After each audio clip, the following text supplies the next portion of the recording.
Good morning, children. Today we will be discussing short answer type questions and long answer type questions of the chapter number 2, Lost Spring. Here in this chapter, as you have studied how in their childhood, these young children, these children who suffer poverty, they have to go for child labor and they work in very deplorable conditions, very unhealthy, unhygienic surroundings they live in. So, how they this made us think that uh, that child labor should be banned. It is banned in India, but still it is not applicable. So if we see in our surroundings such things, we should definitely oppose this thing, and we should work for the society. We should work for the upliftment of these children. Apart from this discussion, let's discuss your short answer type questions. Now, what I have found in your answers, when you write your answers, short answers, sometimes they are asked to you, you write very lengthy answers. See, children, the time is very short in the examination. So you have to be very particular about writing your answers. If you will be spending more time in short answers, you will not get time to answer your long question answers. So in that way you suffer in your examination. So please keep it in your mind that you stick to word limits. Now let's discuss few short answer type questions here in this class. For example, what does the title Lost Spring convey? Now you have to tell me that what this title you this in this answer, the title, how it is applicable, how it what it tells us of what we get the idea about the lost spring, why they give that title, and what it conveys to us, the meaning it conveys to us.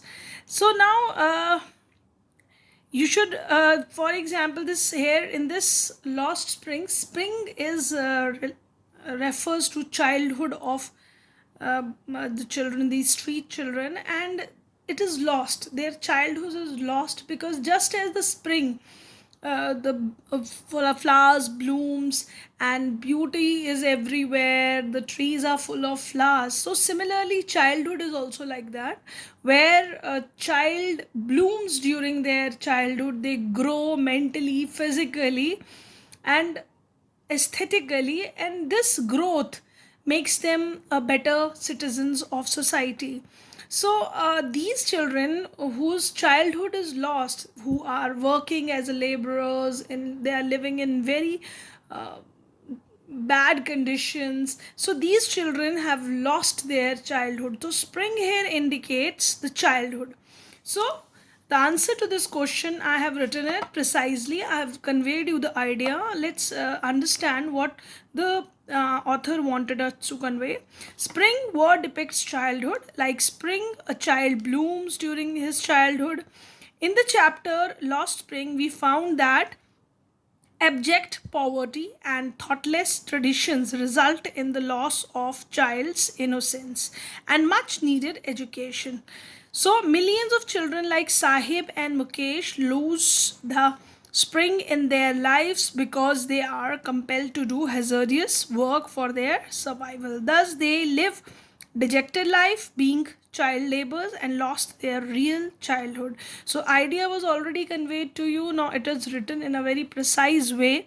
Short answer, that they need education, they lose their innocence in this childhood, they work in a hazardous work they used to do, and which is very harmful for them, and thus they work as a child labor, and that loses their real childhood. So that what this lost spring conveys to us.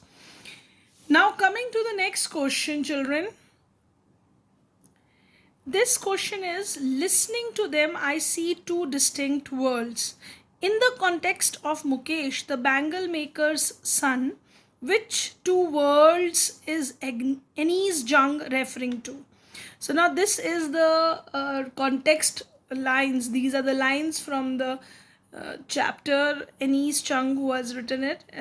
These, according reference to this line, and we know that they are talking about Mukesh, who was the bangle maker's son, and what two worlds they are referring to. So the question is not explaining these lines, but they are talking about which two worlds. This distinct world means two different worlds.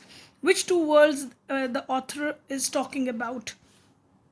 So we know that author believes that these two worlds are there. One world is of poor people, another world is of rich people who exploit them. So that what she is talking about, these two people.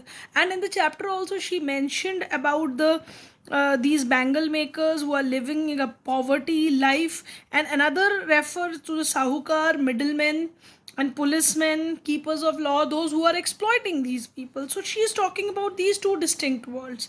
So when you are going to write this answer precisely, see, I'm reading the answer to you. So that is the point which is conveyed in this. Basically, you have to mention which two worlds. The author Anise Chung see that the two worlds, one of the bangle makers and the makers of the society. So one is the bangle makers where they work, and another is the makers of the society who build this society. Both are very distinct worlds. One side exists the poverty-stricken families burdened by caste system, illiteracy, dullness, and low standard of living, while on the other side these are sahukars, middlemen, policemen, keepers of law, and bureaucrats who ensure that these poor people continue to live the life of poverty. Now, children, when you are writing an answer, keywords should be there. See, when you are referring to two different worlds, we are basically referring to Mukesh's life. So Mukesh's life is depicted in the bangle seller part, where these people in Firozabad who were making bangles. So you are referring about Mukesh's family, who is living very poor conditions. They are living bounded by caste systems. People are illiterate because they accept whatever is going on wrong going on with them, they accept it as their fate. There is dullness in their life because the surroundings are very bad. They are living very in a very poor conditions, low standard of living they are living. And on the other side, we are talking about these people who author. So these are the keywords. On the other side, sahukar, middlemen, policemen, keepers of law, bureaucrats. This is the other side. So please keep it in mind that when you read the chapter, please keep in your mind those keywords to some particular questions. Now, moving on to the next question. Now we are talking about long question, answer type question. Here I have discussed a question based on the chapter, that how is Mukesh attitude towards his situation different from that of Sahib. In this question you have to compare the attitudes of Mukesh and attitude of Sahib, and why this is different you have to explain that also. Now, in this part, some part of the chapter you are going to include in your answer, that what kind of attitudes both of them carry, Mukesh's attitude and then Sahib's attitude, and then you compare their attitude or the lifestyle they are living. Though there are many similarities also in their life because both of them belongs to poor families. But little the difference which they have in the way of thinking, that you have to highlight. So definitely you can mention the similarities also in their families. So Mukesh and Sahib are children from the extremely poor families of Indian society. Both of them live amid most filthy and unhygienic surrounding. See, very precisely I have described their similarities so that we can come to the difference in their situation, where their attitude is different towards their condition. Because see, we find that Sahib started living in the kind of conditions he is living, but Mukesh wanted to change. He don't want to pursue his life as a bangle seller. He wanted to change that. He wanted to work as a car mechanic. So Sahib belongs to a family migrated from Bangladesh to India. He was a rag picker like most children in Simapuri, a suburb of Delhi. Garbage to them is survival. Their daily bread, Sahib sometimes find a rupee even a 10 rupee note, and always hoping to find more. Now, this is the kind of life Sahib is living. Now, in comparison to that, Mukesh belonged to a family of Bengal seller of Firozabad. Mukesh worked illegally in the glass furnace with high temperatures, and many children lose the brightness in their eyes at a very young age. He lives in a stinking lane choked with garbage. He likes Sahibs lives in subhuman and unhygienic condition. So both of them are similar in this way, that they are living in very unhygienic condition. But the difference is told to you that he belongs to a bangle makers family, and he is from Bangladesh. That difference is indicated. Now next indicate we are indicating their attitude towards their life. In spite of these similarities, Mukesh's attitude is different from that of Sahib, as he wanted to be his own master. He don't want to work under anyone. He wanted to be a car mechanic or by his own. By being a motor mechanic one day, he has a ray of hope in his eyes. His condition do not crush his dreams, unlike Sahib, who started working in the tea stall and is no longer his master. Though we know that Sahib wanted to go to school, Mukesh want himself free from the bondage he is put in and determined to be a motor mechanic. So this is the condition different, that Sahib started working in a tea stall, and he accepted that life of working under someone, although he wanted to go to school, but he accepted that life. But on the other hand, Mukesh wanted to break the rules. The generation after generation, how they are working in the bank, this bangle making work, he don't want to do that. He wanted, and his dreams are still there. uh, Adding to this, you can also add that he knows his real condition. That's why he don't want to be a pilot. When author asks him that, do you want it to be a pilot, so he accepts his condition, that he is satisfied with the driver, because he is being practical, that what he can do with his conditions, that what how much and at what level he can achieve. So he is not impractical, so he thinking practically, being a car driver. So let's this is the question, long question, which I have discussed with you. Now children, I have given you few questions for your homework for practice.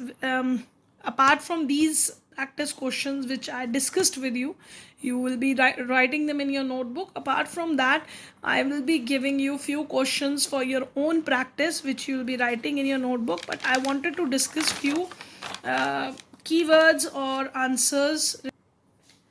These are the short answer type question which I will be discussing with you right now.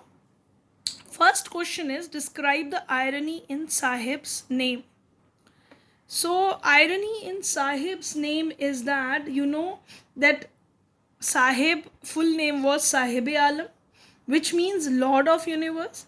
And contrasting to his situations, Sahib is living in poor condition. He is poverty stricken. No shoes or chappals are there in his feet.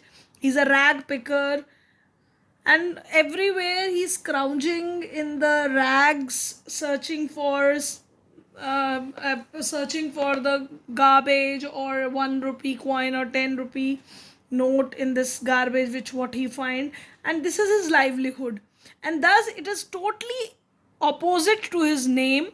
That is, the name signify the Lord of Universe, and he is doing a very different kind of job.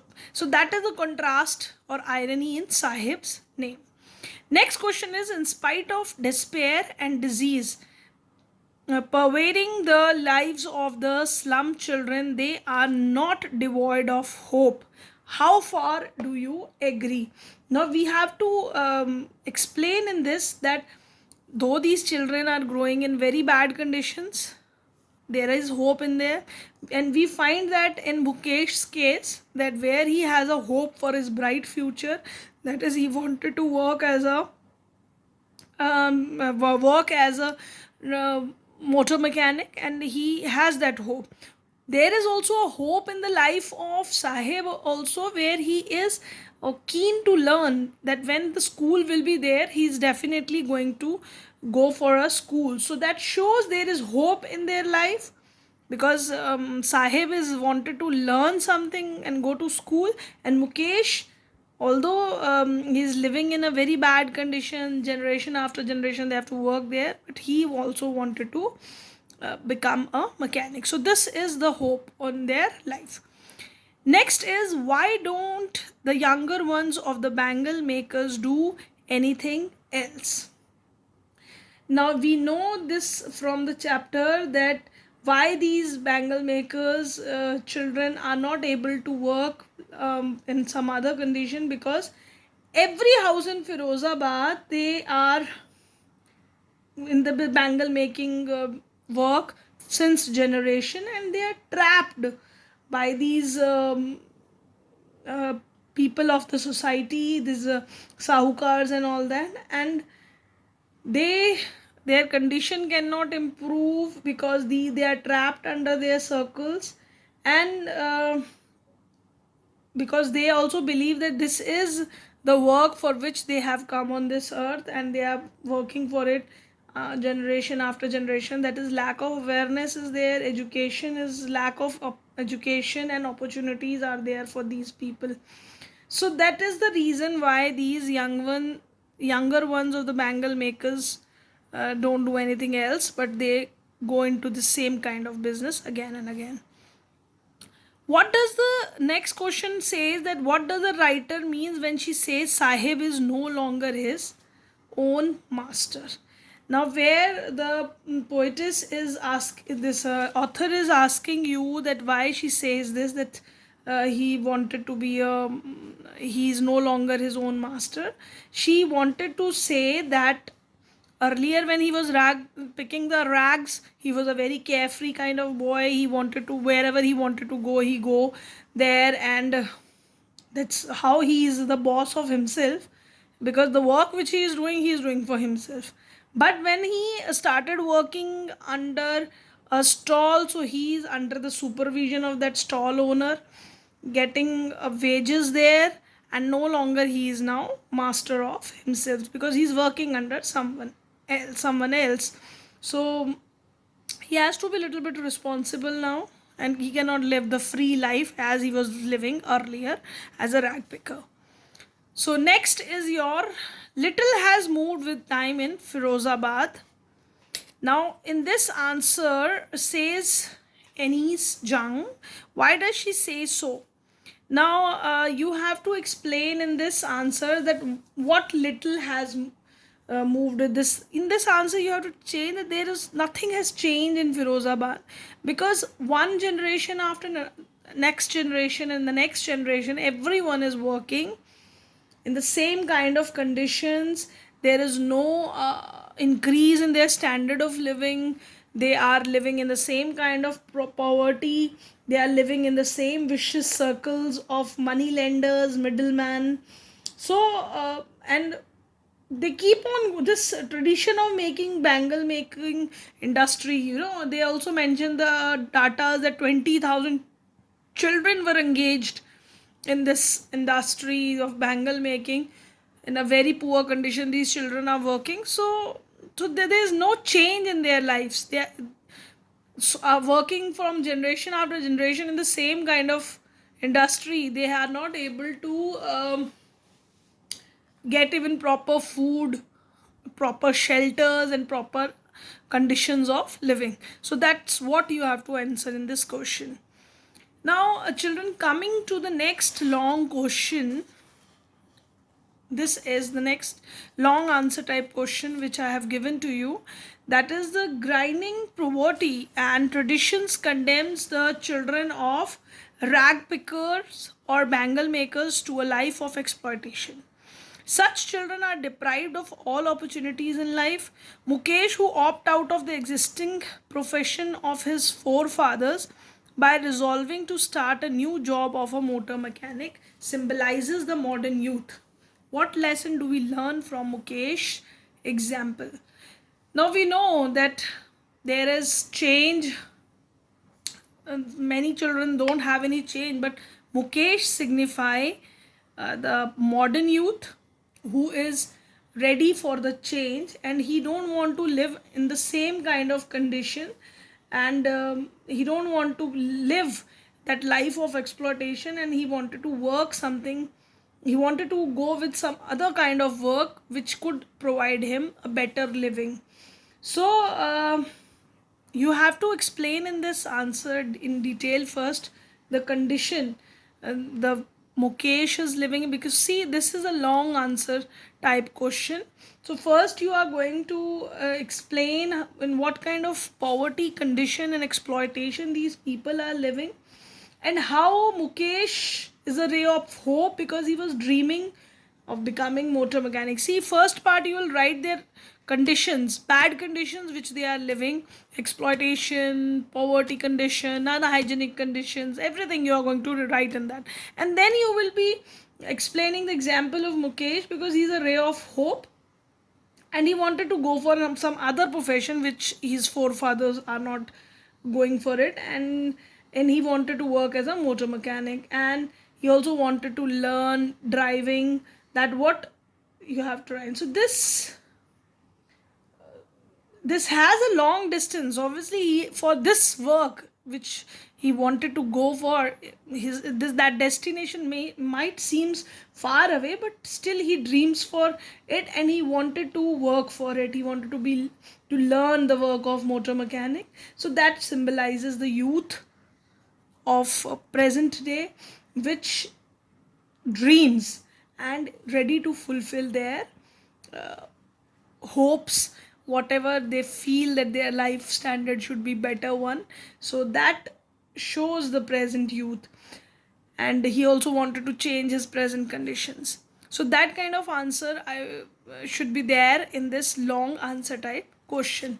I hope you get the key points to the answers, and write the points. If definitely if you have some more points in your idea in your brain, so please do write them. Maybe I missed some of the points, but definitely you people can write reading the chapter now this answers to these questions, whatever points, if any point is left you can write that now and please complete the work. Previously the questions discussed in this class also, that you also have to do in your notebook, plus these questions which are given for practice, you have to do it in your notebook.